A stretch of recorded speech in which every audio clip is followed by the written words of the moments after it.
What happens when the most powerful government in the world stops functioning?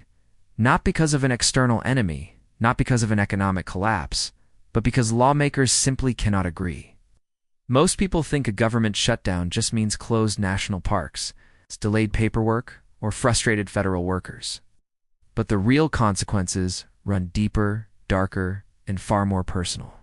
Because when the government shuts down, millions of Americans who rely on one essential lifeline, food stamps, suddenly find themselves on the edge of hunger.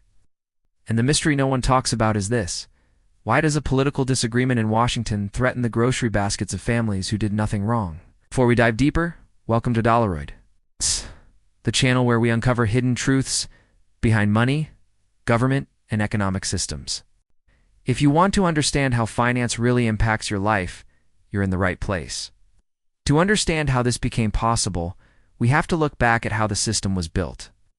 Food stamps, officially known as SNAP, the Supplemental Nutrition Assistance Program, were created as a safety net, a guarantee, a promise that no matter how bad the economy got, no American would go hungry.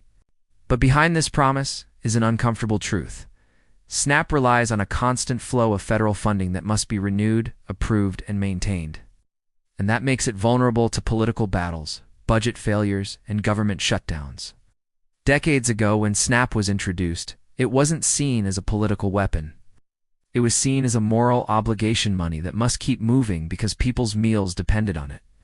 But as Congress became more polarized, SNAP turned into leverage, negotiating tool, bargaining chip, something lawmakers could dangle in the air to force the other side to bend. The shift was subtle, but over time the stakes grew higher. The more Americans enrolled in SNAP during recessions, job losses, and inflation spikes. And the more people the system supported, the greater the pressure placed on the government to keep funding alive. But this is where the story becomes a chain reaction, one decision leading to another. As federal budgets became more complicated and political divisions hardened, shutdowns moved from rare emergencies to routine events. The United States government has shut down multiple times over the past few decades, each time revealing weaknesses in the structure of federal support systems. And each time, SNAP sat dangerously close to the edge. It starts the moment Congress fails to pass budgets. The government's funding authority expires. Certain payments stop, federal departments freeze, and contingency plans activate. But contingency plans are not designed to last. They're temporary, fragile, and dependent on limited reserves. SNAP funding, which requires billions every month to serve families, seniors, children, and disabled citizens, enters a gray zone, technically authorized, but not funded. During past shutdowns, states scrambled to issue early payments, pushing out benefits in advance, just to buy a few weeks of breathing room. But early payments come with a hidden cost. Once delivered, there is nothing left for the next month unless Congress acts. Families end up with one lump sum to stretch across 2 months without warning, causing panic, scarcity, and fear. Grocery stores start reporting increased demand early in the cycle, followed by severe drops. Food banks see longer lines, and communities face sudden pressure they were never built to handle. The breaking point comes when reserves run dry. The government can keep some programs running without Congress, but SNAP is not one of them. Not fully, not sustainably. It requires appropriations. It requires signatures. It requires political agreement.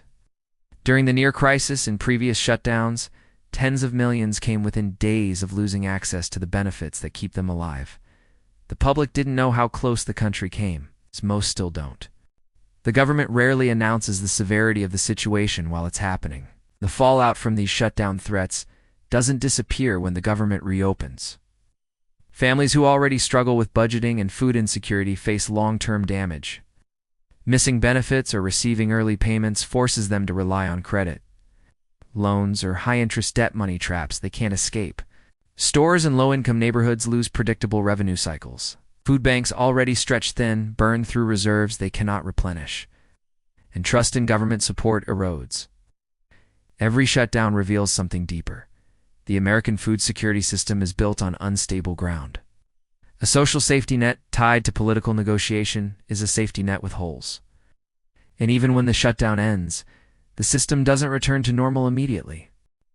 There are backlogs, processing delays, mismatched payment cycles, and administrative confusion. The people who suffer the most are always the ones with the least political power and the smallest financial buffer.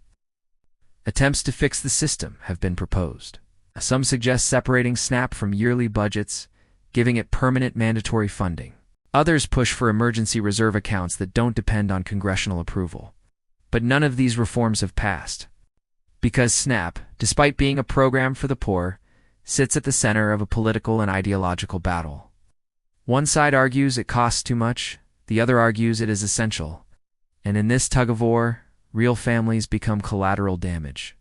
The patterns are repeating even now. As federal debt rises and political disagreements intensify, shutdown threats have become predictable. Government warnings go out, agencies begin drafting contingency plans. Journalists report potential disruptions. And millions of Americans start asking, will my benefits come next month? Here's the data the public rarely sees. Over 42 million Americans rely on SNAP. Nearly 1 in 4 children in the United States lives in a household that uses food stamps. And 90% of all SNAP benefits are redeemed within 30 days, meaning most families have no cushion. If the government shuts down and payments stop for even a few weeks, tens of millions would face immediate hunger. Food banks already serving record numbers would be overwhelmed instantly. And grocery stores and low-income communities would suffer catastrophic losses. The pattern is always the same: shutdown threat, public fear, temporary patch, political negotiation, short-term solution. Then the cycle repeats. Each time, the country inches closer to a moment when the government might not be able to save the system in time. From this entire story, 3 key lessons emerge. First, programs like SNAP are not just social benefits. They are economic stability tools. When they fail, entire communities shake. Second, the political system is far more fragile than people think. A single disagreement in Washington can threaten the food security of millions. And third, the United States has built essential survival systems on top of political quicksand. As long as funding relies on Congress, no program is truly safe, no matter how essential it is. The warning is simple. The government shutdowns we treat as political drama are actually economic and humanitarian crises in disguise. If lawmakers continue treating food security as a bargaining chip, the system will break not if, but when. If this breakdown opened your eyes, make sure to subscribe to Dollaroid, where we uncover the hidden forces behind money, government, and economic crises. Hit the bell so you never miss a deep dive that could impact your life, your family, and your future.